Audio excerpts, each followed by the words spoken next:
कोल्हापूरला first time आलोय. कुणाचीही फालतूगिरी खपवून घेतली जाणार नाही. कायदेशीर मार्गाने सामान्य नागरिकांना न्याय देण्याचं काम करणार. प्रसिद्धीपेक्षा मी कामासह कर्तव्याला महत्त्व देतो. न्यायाच्या अपेक्षेनं पोलीस ठाण्याच्या दारात आलेल्या प्रत्येक नागरिकाला न्याय कसा मिळेल यासाठी आपले सर्वतोपरी प्रयत्न असणार आहेत.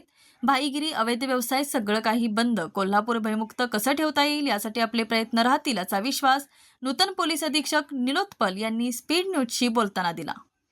कोल्हापूरचे नवे पोलीस अधीक्षक निलोत्पल यांनी शुक्रवारी पदभार स्वीकारला. यावेळी अप्पर पोलीस अधीक्षक धीरजकुमार बच्चू यांनी स्वागत केले. सुरुवातीला पोलीस अधीक्षक निलोत्पल यांनी पोलीस मुख्यालय परिसराची पाहणी केली. त्यानंतर त्यांनी अधिकारी वर्गाकडून कामकाजाची माहिती घेतली.